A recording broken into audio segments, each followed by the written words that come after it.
So, ulit tayo, ulit. Baka nalilito kayo. So, pipigayin mo muna.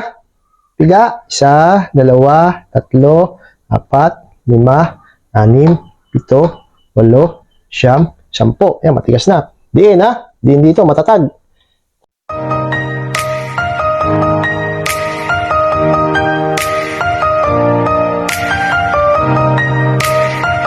So, yan. Hello. Welcome back ulit. So, ito yung part 2 ng ating video na nagkabit tayo ng repair kit dahil nasira nga. At ngayon naman, i-bleed natin yung ating motor, yung ating preno. I-bleed natin, lalagyan natin ng fluid. Tapos i-bleed natin, pagaganahin natin ng preno.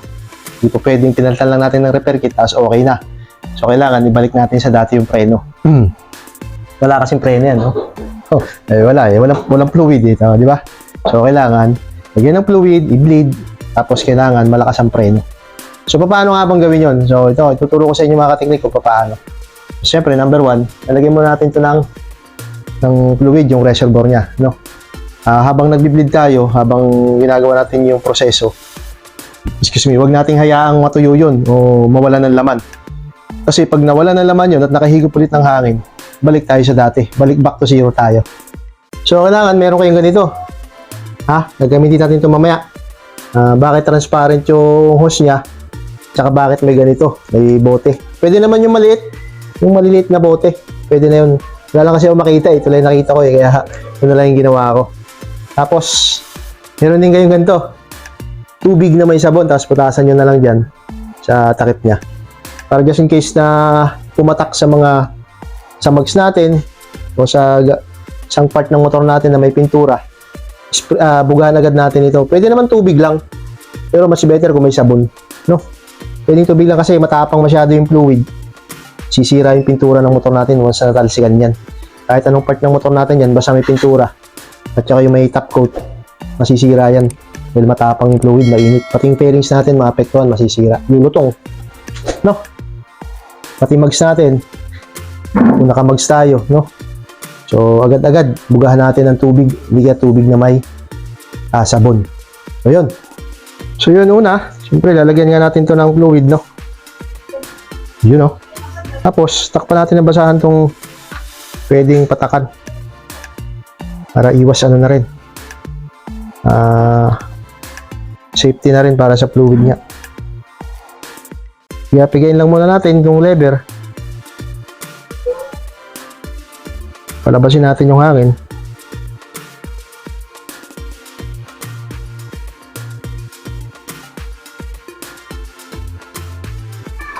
Yun o, basta ganyan-ganyan mo lang. Tapos, bubuksan natin to. Yung pinakanat niya rito. Bubuksan natin. Teka lang, kuha kang pambukas. So, ito. Naka-technique. Buksan natin, ano?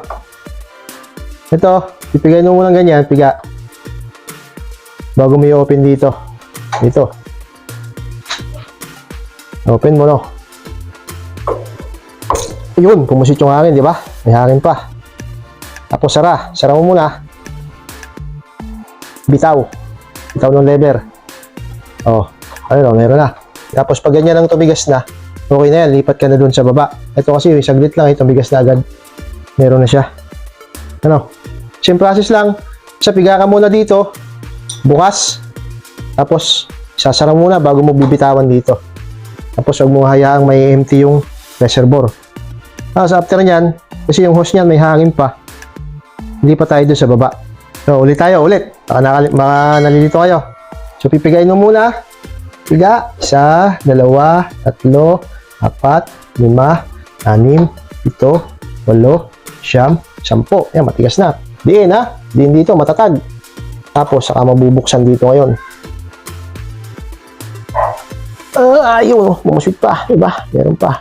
Tapos, isasara mo muna dito ngayon yan. Isasara mo muna. Bitaw ng lever. Diba? O, yan, matigas na. O, meron na. So, ayan, napansin nyo, may mga ano dito. Nakita nyo, may mga tumalsik na fluid. So, sprayhan na natin para kahit pa paano, tanggal siya. Kasi makasira ng ano. Tapang talaga yun eh. Kaya lang natin malagyan yun. Ayan. Okay na yan. Basta ganyan. Yun mga teknik, ulit ako sa ilalim kasi Lowbat pala yung microphone ko. Nakakuha na nga ako eh. So, pero ulitin ko para pakita sa inyo. So, ang purpose nito, ng transparent hose ng hose na to, tsaka ng bottle nito. So, sabi ko kahit maliit, pwede na, ano. So, ilalagay nyo yung ganyan.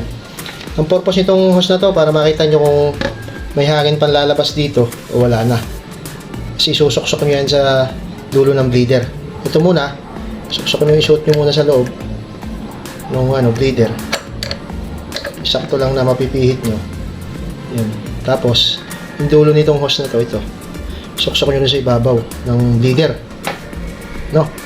Kasi na kayo, lobat yung mic ko, hapon na. Hindi ko matapos yung video ko eh. So, ayan. Ayan, nakakabit dito yan, yung hose. Ilagay natin yung camera. Yaw! So, same process. Kailangan puno yung reservoir. Ingin na upuan ko. Puno yung reservoir. Tapos, bubombahin mo dito sa lever. Kahit hindi naman 10 beses, basta kahit ilan, basta tumigas. Tapos, pigil sa lever. Tapos, bukas dito. Okay? So, gano'n, no? Piga. Pigain mo lang muna. Piga matatag. Tapos, bukas dito. Ayun, no? May hangin pa. May hangin, no? Mga, di ba? Sara mo. Tapos, bitaw. Okay, bitaw ng lever. Yan, medyo malinaw na. Kanina, may itim na nakateknik. Ayun, laman niya. Oh. Ayun, itim, di ba? So, yun yung una ko nakuha kanina nung namatay yung mic ko. Lobat. So, ito, medyo puti-puti na. So, piga ka ulit. Hanggang sa tumigas lang.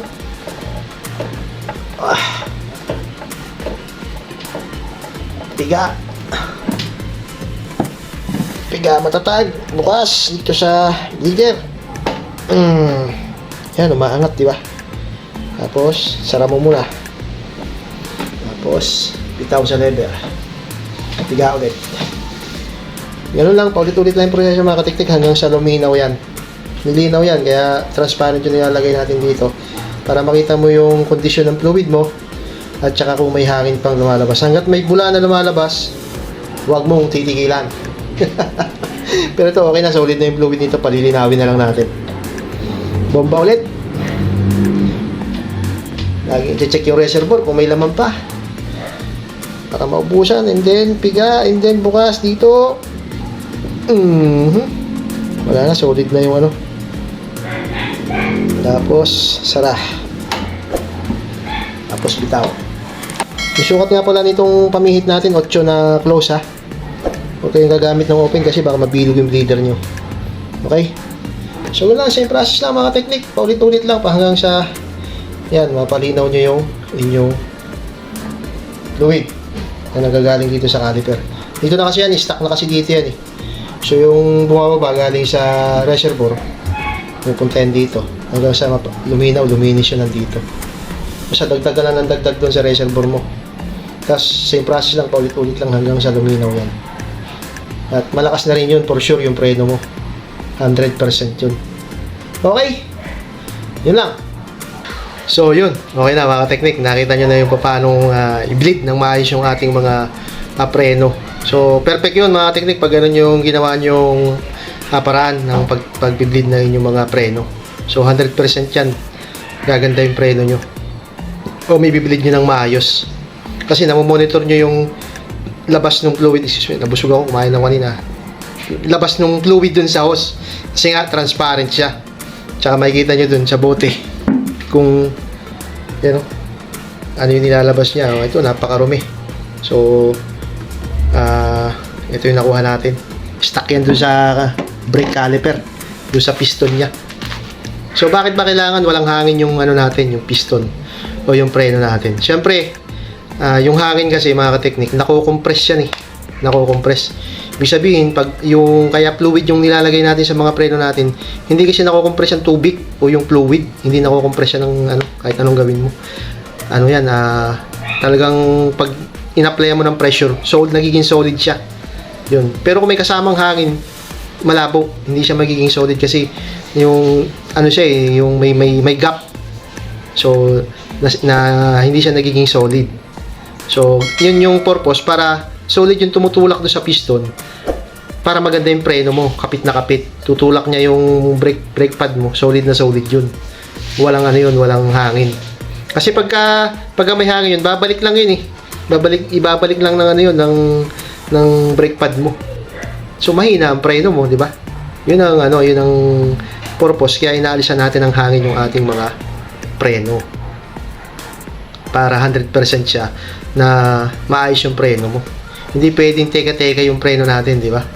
So, kasi kung lagi tayong kumbaga nasa labas, di ba?